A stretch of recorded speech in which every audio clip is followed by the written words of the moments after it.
जय जगन्नाथ मु ज्योतिर्विद डॉक्टर भवानी शंकर महापात्र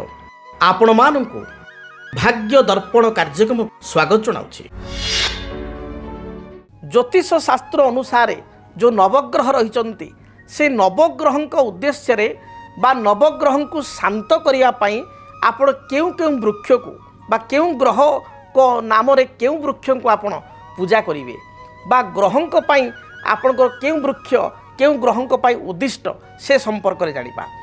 सर्वप्रथमे आमे जानिबा ग्रह चक्र रवि ग्रहंकर वृक्ष होची कौन ना बेलगछ। बेलगछ आपण सब जगह पाई परिबे। जदि जातक रवि नीच अस्त दुर्बल पापग्रह द्वारा पीड़ित अछंती रविंकर महादशा जातक चली आपण अशुभ फल बा क्षति फल आपण भोग करुचंती विभिन्न समस्या पीड़ित होचंती रवि ग्रह कारण बा आपणकर कार्डियोलॉजिकल प्रॉब्लम रहुची उच्च रक्तचाप जनित समस्या रहुची ताले रविंकर वृक्ष बेलगछ को आपण कुंडरे लगाई रविवार ठार आरंभ करी प्रत्येक दिन चंदन सिंदूर दीप धूप लाल रंगर फूल दे बेलगछ को पूजा करंतु। से भली भाव में चंद्रग्रहंकर वृक्ष होचंती क्षीरकोली वृक्ष चंद्रग्रहंकर वृक्ष क्षीरकोली वृक्ष रे चंद्रग्रहंकर शक्ति रही था। तेणु जदि जातक चंद्रमा नीच दुर्बल शनियुक्त राहुयुक्त होता है केतुयुक्त होता है चंद्रंकर महादशा बा अंतरशा चली थाए बारंबार थंडा जनित समस्या आपण पीड़ित होता श्वास आस्थमा भली लंग्स इन्फेक्शन थ्रोट इन्फेक्शन पीड़ित होता ताले चंद्रग्रहंकर वृक्ष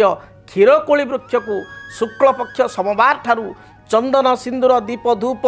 एवं आपण धला रंगर फूल दे प्रत्येक सोमवार पूजा करंतु। देखिए चंद्र शांत हेबे चंद्र पीड़ारू आपण रक्षा पाई परिबे। से भली मंगल ग्रहंकर वृक्ष होचंती अनंतमूल वृक्ष कई सुगंधी वृक्ष कहीतांती। जदि मंगल जातक मंगल दोष रही मंगल दोष कारण विवाह विलंब होता है लग्न रे मंगल द्वितीय मंगल चतुर्थ मंगल सप्तम मंगल अष्टम मंगल द्वादश मंगल रही वैवाहिक जीवन में समस्या सृष्टि करुचंती विवाह रे बाधा सृष्टि करुचंती। मंगल होचंती सरकारी कर्म पई प्रदान करुवा ग्रह मंगल नीच बा अस्त होईची शत्रु ग्रह द्वारा पीड़ित होईची मंगल दशा बा अंतरशा चली ताले मंगल वृक्ष जो कहली अनंतमूल बा सुगंधी वृक्ष को कुंडरे मंगलवार ठार लगाई चंदन सिंदूर दीप धूप लाल रंगर फूल दे प्रत्येक दिन मंगल ग्रह को उद्देश्य पूजा करंतु। देखिए मंगल शुभता मिल शुभ फल प्राप्ति करेंगे। से बेले बुध ग्रह जातक जदि दुर्बल थांती मंगल दृष्टि थांती बुध मंगल बुध एकत्र थांती बुध मीनरे नीच थांती पापग्रह द्वारा पीड़ित होता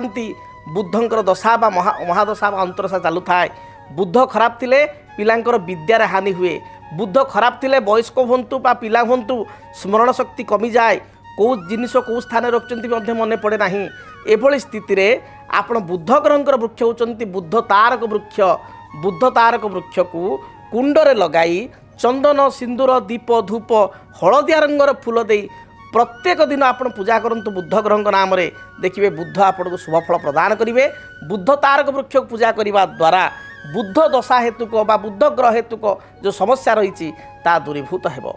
से भली देवगुरु बृहस्पति होचंती जातक एक निर्णायक ग्रह बृहस्पति को गुरुंकर कृपा नथिले विभिन्न समस्या देखा दे थाए। बृहस्पति नीच थिले पापग्रह युक्त होते शिक्षार बाधा उन्नति रे बाधा संतान संतति अबाट को जीवा संतान को समस्या लगी रहिबा आर्थिक समस्या घरे सदाबले लगी रहिबा उन्नति प्रगति रे बाधा सृष्टि होगा जना जाए। बृहस्पति वृक्ष ब्रह्मज्येष्ठी वृक्ष को कुंडरे लगाई शुक्ल पक्ष गुरुवार ठारू ए प्रत्येक दिन आपण हलदी रंगर फूल दे ब्रह्मष्टि अच पूजा करंतु। देखिए जीवन में जहाँ भी बाधा विघ्न रही दूरीभूत हेब। से बेले शुक्र होचंती जातक एक शुभ ग्रह शुक्र नीच थिले कन्या राशि रे अस्त होइतिले रवियुक्त होई राहुयुक्त होइतिले पापग्रह युक्त होइतिले वैवाहिक जीवन में समस्या स्वास्थ्यगत समस्या उन्नति प्रगति रे बाधा